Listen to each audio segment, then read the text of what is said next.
We got to.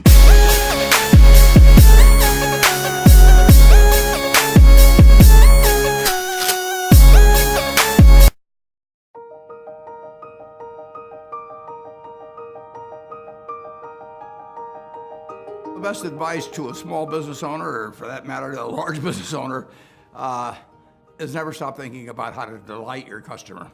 Not to satisfy your customer, but to delight your customer. And when you wake up in the morning, start thinking about it. During the day, think about it. At night, think about it, and then dream about it. And no company's ever failed that had millions of delighted customers. And you start with them and you get them one at a time. There's no substitute for hard work.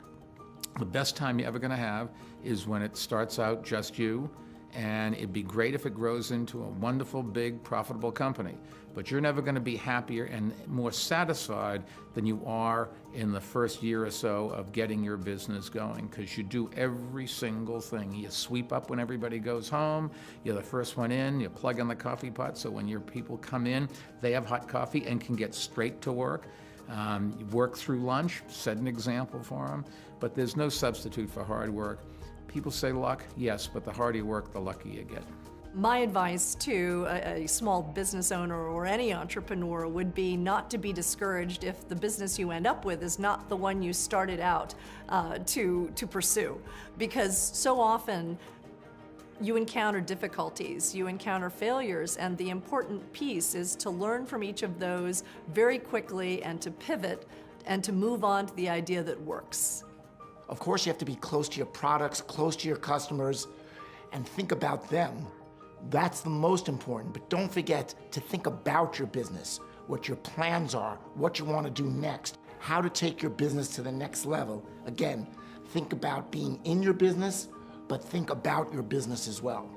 My best advice is to really work hard to clarify what your purpose is and be able to articulate that, be able to communicate it in a simple sentence. And the reason that's important is as you bring people into your company, I think the most important question you ask them is, why are you here? Why do you want to join this company?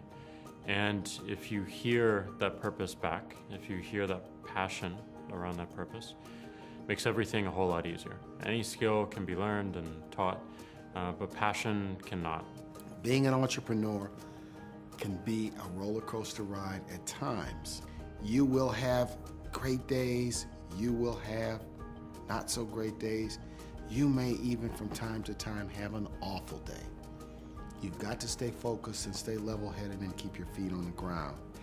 Companies that do well at some level, even though it may not be written down on a piece of paper, need to have kind of a clear strategy of why they're different, why they're adding value, why they're producing something special that customers need and that they're not getting now. So I think if there's a clear sense of strategy and you can get all the people aligned around that, then you get a lot more power than if you're just scrambling and working harder and harder and without that clear direction. So that's my one piece of advice.